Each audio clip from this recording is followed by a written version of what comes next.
A realidade, queridos, é que nós ficamos chateados por pequenas coisas. Eu me lembro que quando eu fiz a cirurgia ortognática, na verdade era para ter feito duas, mas fizeram duas em uma, da maxila e da mandíbula. Não quero entrar em detalhes aqui porque foi muito feio, mas quando eu estava lá, todo amarrado e inchado, tomando morfina na veia, sem ninguém perto de mim, pelo menos para segurar na mão. A Egli estava grávida e ela foi me ver e passou mal, não conseguiu me acompanhar, mesmo porque também trabalhava. Na noite escura da minha alma, eu comecei a recordar algumas coisas tão pequenas que minha esposa fazia, ou que a minha filha na época, a Fernanda, fazia, que me deixava chateado. E eu fiquei com vergonha, porque pessoas tão preciosas para mim, e pequenas coisas na rotina da nossa casa, tolas, me deixavam muito bravo com elas. O fato é que muitas outras coisas me deixam triste, coisas também pequenas, terrenas, passageiras, sem importância. Na verdade, nós vivemos dias que pequenas coisas geram insatisfação na gente. E se nós olharmos, nós temos tudo, nós temos casa, nós temos comida, nós temos família, nós temos roupa, nós temos o essencial, mas também nós temos o luxo. Se você olha 40 anos atrás, há 30 anos atrás, ou se voltarmos mais ainda, poucas casas tinham geladeira, tinham televisão, tinham chuveiro elétrico. Então nós temos o essencial, e nós temos hoje também o luxo, o ar-condicionado, a lavadora, e outras coisas que compõem a nossa casa, que os nossos avós nem sonharam em ter. E no entanto, muitas vezes eles foram mais satisfeitos com a vida e mais felizes do que nós, que temos um aparato ao nosso redor de conforto. Você já pensou em trocar de carro e não pôde? Já aconteceu isso com você? Você ficou chateado. Mas se você olhar para o teu carro estava, ou na ocasião, ou hoje, está em excelentes condições. E o teu carro muitas vezes dá para você fazer tudo o que você precisa. Mas na verdade, você queria um modelo diferente por causa de um detalhe. Você queria trocar a sala e você não conseguiu, está sem dinheiro. Isso gera uma insatisfação, uma angústia em você. Por quê? Porque essas coisas nos deixam tristes. Você chegou no trabalho e um colega, ou teu chefe, ou alguém não te cumprimentou. Você ficou chateado. Você fez um bom serviço, esperando um elogio do teu chefe, e ele não te elogiou, ficou chateado. Você ficou sabendo que teve um almoço e não te convidaram. Você ficou triste. Esqueceram o teu aniversário. Essa eu não perdoo. Queridos, por que será que nós ficamos chateados e tristes com coisas tão pequenas? A nossa casa está em paz, nossos filhos estão com saúde, as contas estão pagas, e nós estamos chateados, nós estamos tristes. Por que será? Eu fico pensando, se essas coisas tiram tanto a nossa paz, o que será de nós quando de fato a nossa situação for difícil, como um exame positivo de câncer, uma notícia, você vai ter de fazer hemodiálise a partir dessa semana.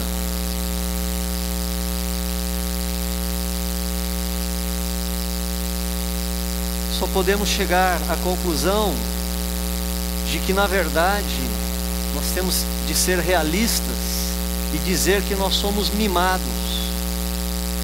Nós somos pessoas mimadas, porque a presente época nos deixa assim. Nós reclamamos demais. Na verdade, nós vemos em nós mesmos problemas espirituais, deficiência espiritual, e não sabemos. Nós somos enfastiados da alma. A nossa alma está doente. Nós somos muito mais religiosos do que cristãos.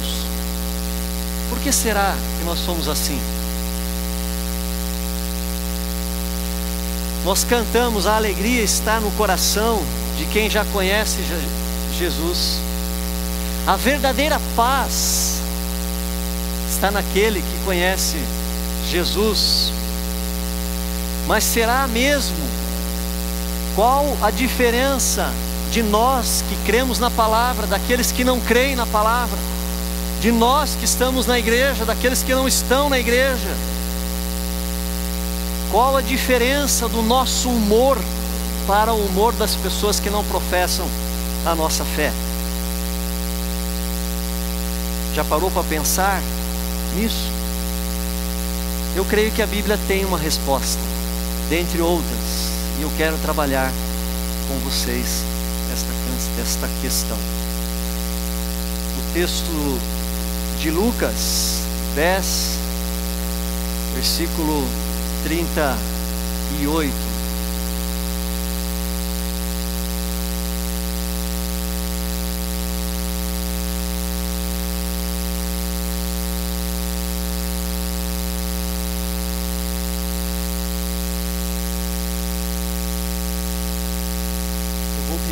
Para você deixar a tua Bíblia aberta, mas como a minha tradução é diferente, você preste atenção na minha voz.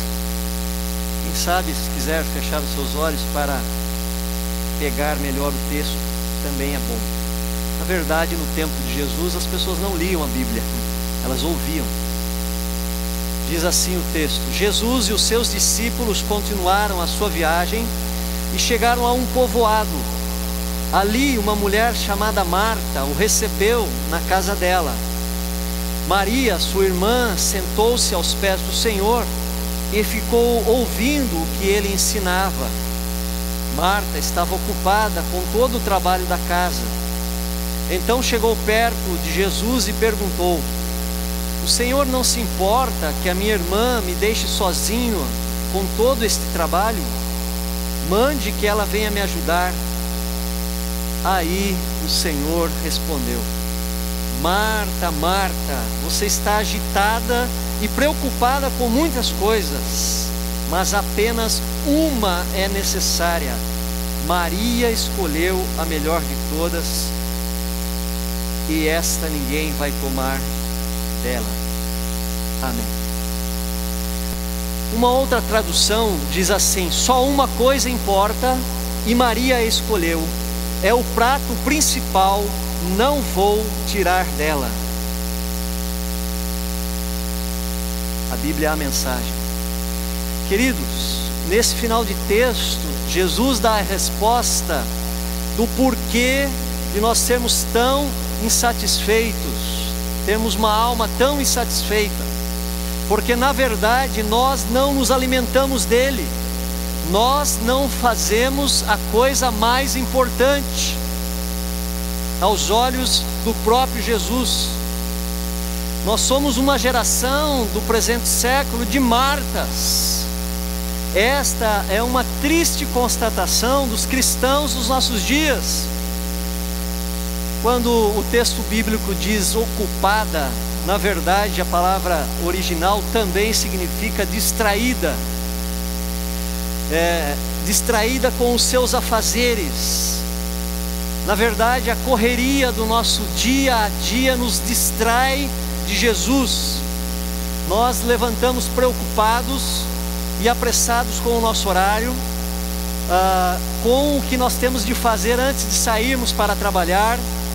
Nós levantamos cansados porque na noite anterior nós dormimos tarde e nós deixamos o último minuto para poder levantar, levantamos correndo, e temos um horário a cumprir, um ônibus para pegar, um horário para chegar na empresa, e nós esquecemos de Jesus. Aí nós fazemos tudo na correria, nós nos distraímos com as mais diversas tarefas, aquelas coisas mais urgentes, nos ocupam logo no início do nosso dia, e no transcorrer do nosso dia outras coisas vão aparecendo e ocupam a nossa atenção. Queridos, olha que interessante, Jesus estava na casa de Marta, e Marta estava distraída com os seus afazeres domésticos. E aí talvez você esteja saindo na defesa de Marta, dizendo, mas ela tinha que fazer alguma coisa, ela tinha que cuidar, ela não podia deixar a peteca cair. Você também diz, eu também não posso deixar a peteca cair, porque se eu não fizer, quem vai fazer? O fato, meus irmãos e irmãs, é que essas distrações, seja por tarefas domésticas, compromissos, celular, WhatsApp, Facebook, internet, jogos, TV, nos afastam da fonte do nosso alimento espiritual, que é Jesus, o pão da vida, Jesus, a fonte de água viva. Eu quero dizer que não havia maldade naquilo que Marta fazia. Aliás, Marta revela, e talvez seja o tema de uma outra pregação positiva a respeito de Marta. Marta tinha um senso de responsabilidade e de compromisso. Portanto, os teus afazeres e os meus são dignos, nós precisamos realizá-los, mas não a troco da coisa mais importante, mas não a troco do prato principal, mas não a troco de deixarmos a melhor parte. Tudo que nós somos, tudo que nós temos, tudo que nós conseguimos realizar nesta vida, vem do alto, do Pai das luzes, vem de Deus, vem pela sua graça, vem pela sua compaixão, vem pela sua força que opera em nós, a sua saúde, a tua respiração, a tua vida, o tempo da nossa existência, tudo isso está nas mãos de Deus. E se Ele fechar a mão para nós, tudo se acaba, tudo se acaba. Hoje pela manhã, na nossa gincana, super animada, foi lido o Salmo 127. A Bíblia diz que não adianta nós edificarmos a nossa casa, vigiar a cidade, enfim, fazer outras coisas, sem a bênção de Deus. Sem a bênção de Deus, tudo desmorona feito vento, tudo não se consuma, tudo não se termina, tudo perde o sentido e a razão. E queridos, eu quero dizer uma palavra séria aqui.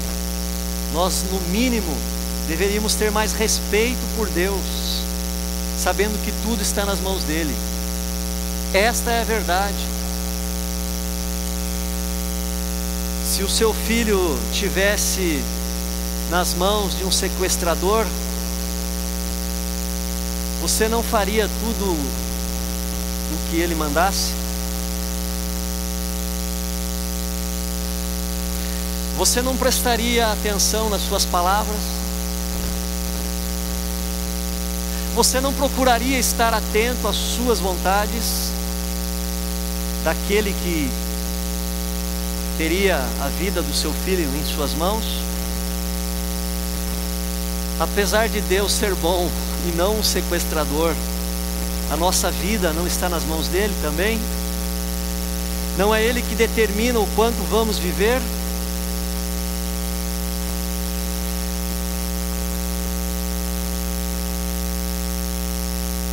Quando nós olhamos para esse texto com mais profundidade, além dos afazeres domésticos, o que Marta estava fazendo? Ela estava hospedando alguém importante, ela ela estava hospedando Jesus em sua casa. Algo relevante, muito bom, muito bem, muito certo.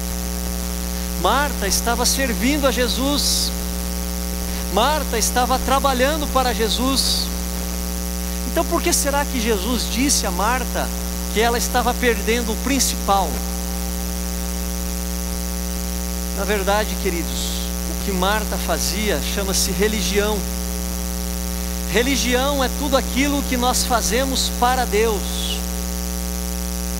E esse ativismo religioso que nós entramos muitas vezes não tem proveito algum para Jesus, se nós deixarmos para trás o principal, que é o amor, a contemplação, a proximidade, a oração, a voz, o ouvir, estar com Jesus. O que Marta fazia era de fato bom, era importante, era necessário. Mas em troca disso, Marta deixava algo muito mais profundo, mais santo, mais importante, que era a sua devoção, que era o seu tempo, que era a sua adoração particular a Jesus. E nada, absolutamente nada, pode substituir em nossa vida esse momento de estar aos pés de Jesus. Eu, como pastor, vivo o dia inteiro envolvido com atividades religiosas, com coisas da igreja, mas o meu coração pode estar muito longe de Jesus. Eu posso chegar no final do dia, quem sabe lá pelas 10, 11 horas, quando muitas vezes eu chego em casa, cansado, satisfeito, e dizer assim: bah, hoje o dia foi bom, fiz 2 aconselhamentos pela manhã, fiz 2 visitas no hospital à tarde, e à noite ainda fui e dei um discipulado com uma família. Hoje arrebentei. Eu posso dizer isso, queridos, mas o meu coração pode estar muito longe de Jesus. E aí Jesus olha eu deitado e satisfeito, cansado pelas minhas atividades religiosas, e Jesus diz: olha, você fez muito por mim hoje,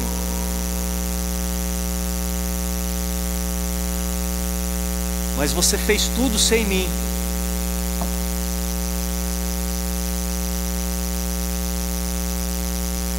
Queridos, isto é religião. Ficar satisfeitos com aquilo que fazemos, sem ter ido à presença de Jesus sequer uma vez no dia. E eu não tenho dúvidas que hoje nós temos muitos pastores, obreiros, dirigentes de louvor, líderes de ministério, que são secos, que são vazios espiritualmente, que têm uma vida cristã superficial, rasa, sem relacionamento com Jesus. Porque, queridos, convenhamos, falar de Jesus, cantar de Jesus, ensinar sobre Jesus não significa estar com Jesus.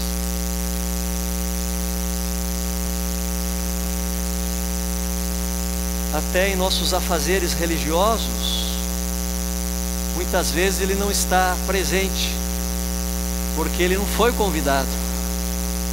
Ninguém parou para ouvi-lo, ninguém prestou atenção nele, ninguém o buscou verdadeiramente.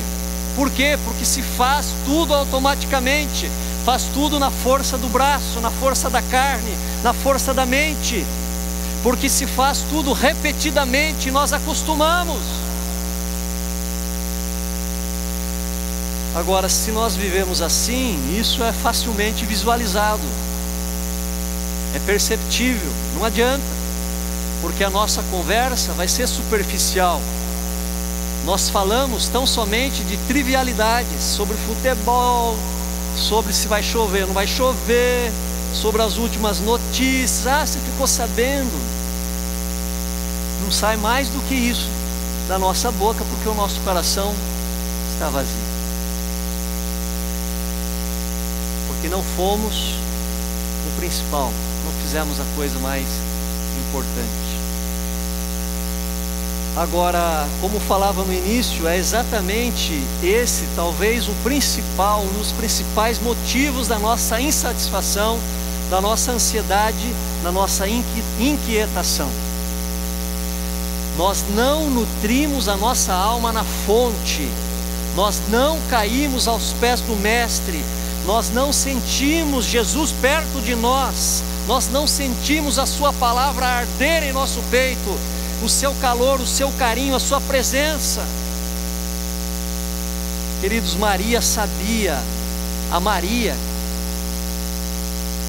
a preguiçosa ou a folgada, ela sabia da sua responsabilidade de hospedar o Mestre. Ela também estava com a agenda cheia. Jesus está aí.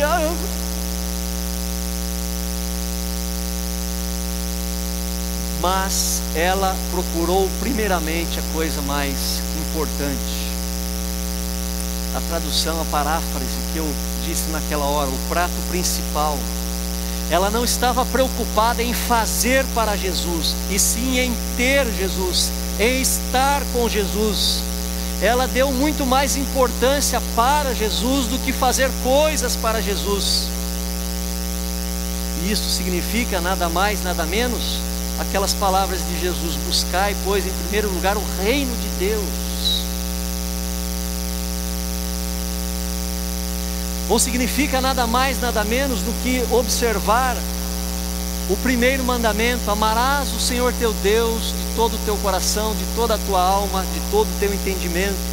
O primeiro mandamento não, o principal mandamento.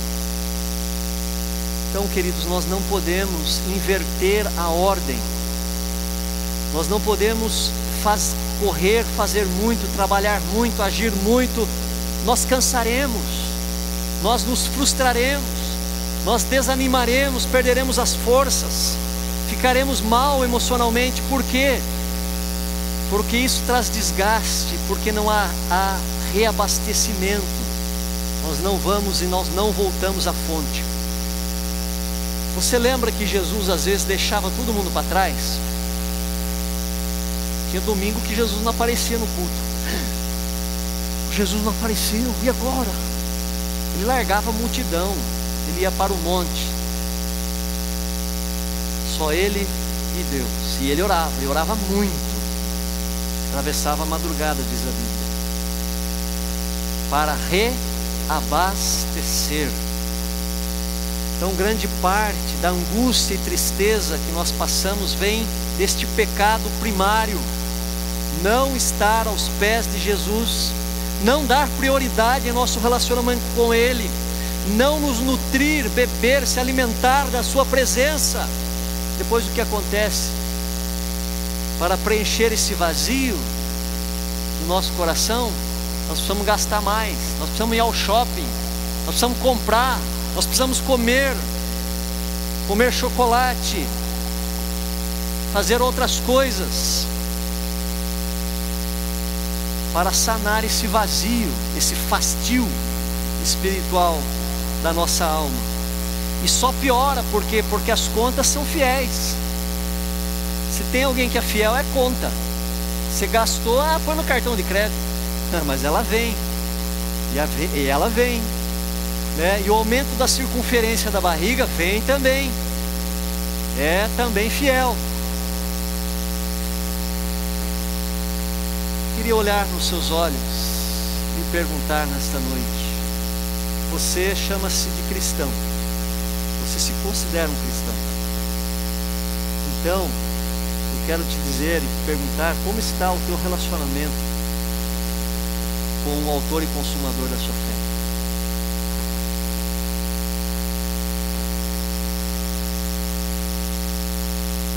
Ou você é o cristão que liga o piloto automático de manhã, tipo aquela oraçãozinha para comer: faça mal, faça bem, em nome de Jesus, amém. Você levanta de manhã, faça sol, faça chuva, estou com Jesus.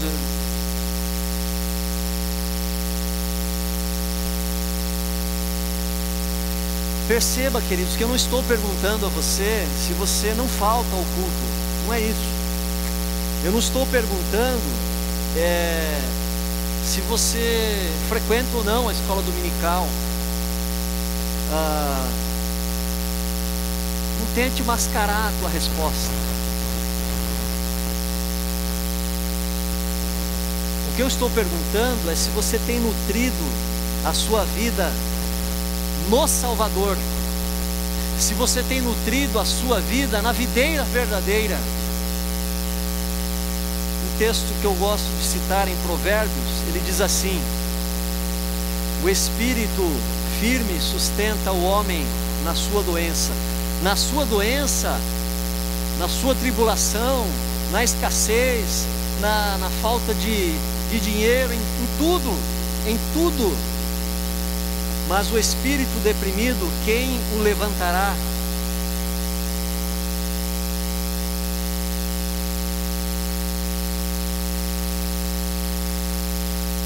Como teu pastor, como um dos teus pastores, eu quero olhar bem nos teus olhos e dizer: grande parte da tua insatisfação e da minha insatisfação não vem de fora, não é das coisas que nós não temos e não conseguimos comprar, mas vem de dentro do nosso coração.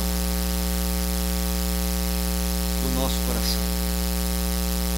Porque, como diz Provérbios, se você e eu, se nós tivermos um espírito firme, se nós tivermos uma vida espiritual cheia, nutrida, nós vamos enfrentar as maiores adversidades da nossa vida, sem perder a alegria e sem perder a satisfação da vida. Por isso que nós precisamos tomar cuidado quando nós reclamamos do nosso esposo, do nosso esposo, do nosso patrão, do nosso trabalho, do nosso casamento, enfim, da nossa igreja, do nosso pastor, do nosso vizinho. E precisamos olhar para dentro e ver se a insatisfação está aqui. O versículo 40 diz assim: Marta estava ocupada com todo o trabalho da casa, então chegou perto de Jesus e perguntou: o Senhor não se importa que a minha irmã me deixe sozinha com todo esse trabalho? Mande que ela venha me ajudar.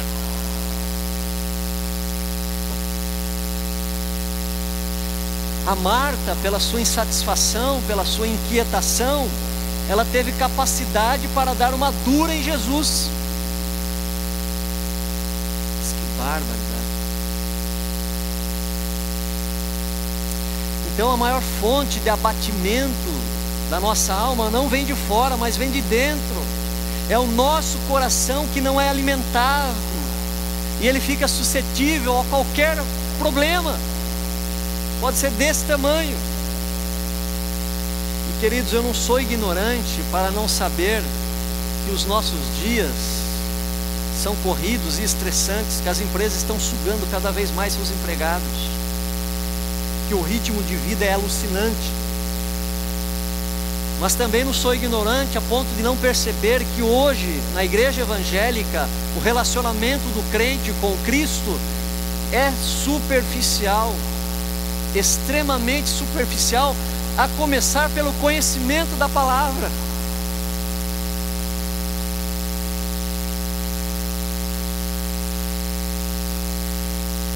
Uma boa porcentagem dos cristãos não sabem quantos livros tem a Bíblia.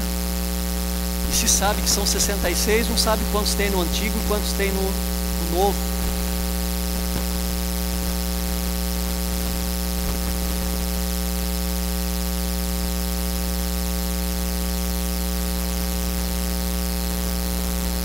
Quantos anos nós temos de igreja? Quantos anos nós temos de evangelho? Quantos anos nós temos de escola bíblica dominical? Quais os frutos que nós podemos apresentar a Jesus? Quantas pessoas todos esses anos nós levamos a Cristo?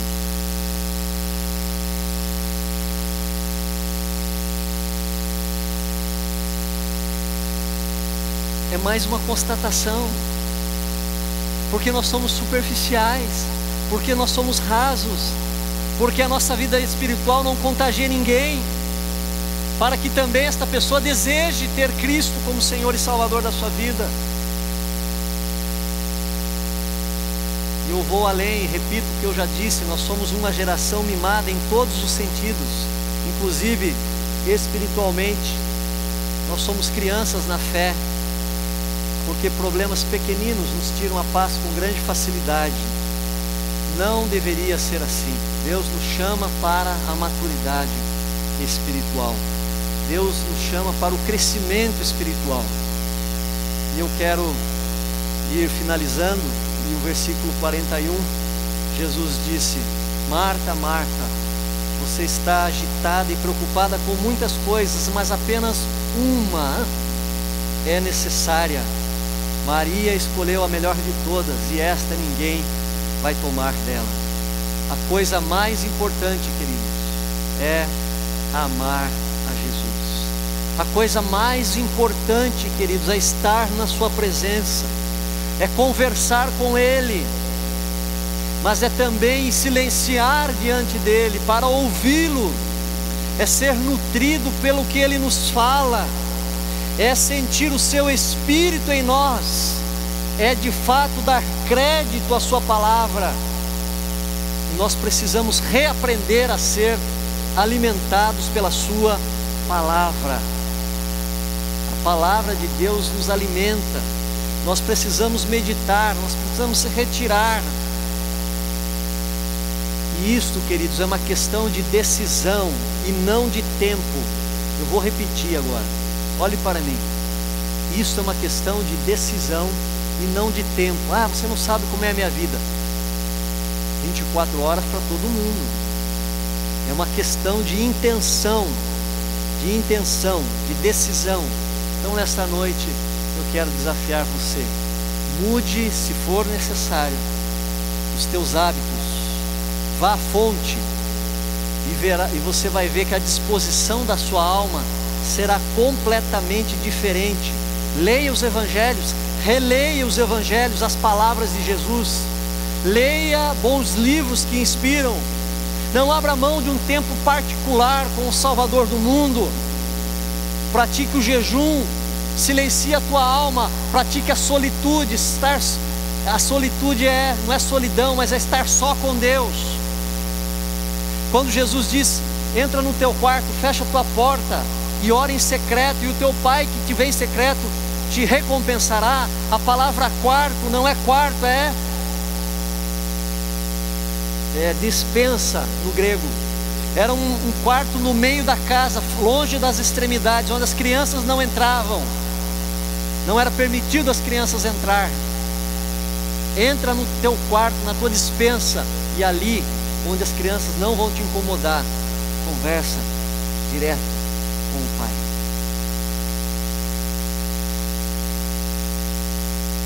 Uma sociedade tão consumista como a nossa, o jejum, não vou nem perguntar quem pratica o jejum, mas é uma prática espiritual para os nossos dias. Por que não? Agora, quando nós praticamos o principal, então a nossa alma se renova, e nós seremos como um ramo verde, bonito, viçoso, que dará consequentemente e naturalmente, sem forçar, belos e belos frutos. Vamos orar. Coloque essas palavras no seu coração. Olhe para dentro de você. Como está a tua vida espiritual? Como está a tua vida com Cristo?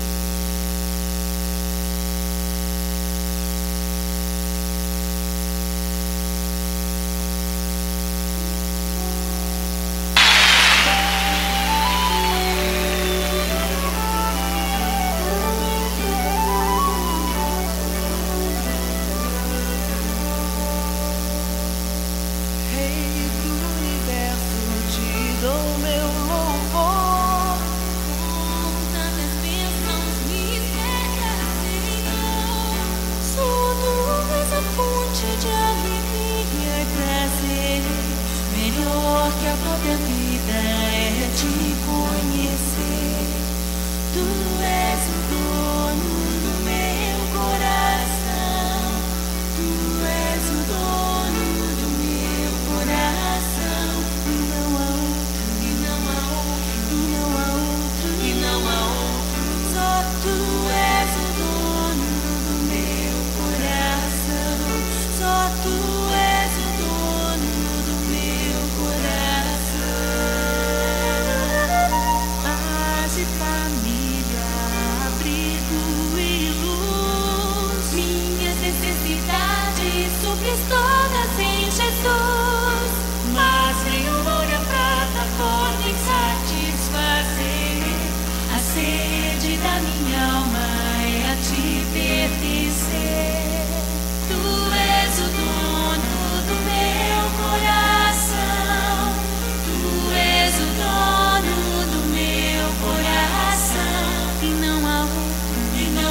Senhor, nós desejamos mais do Senhor, nós precisamos mais do Senhor.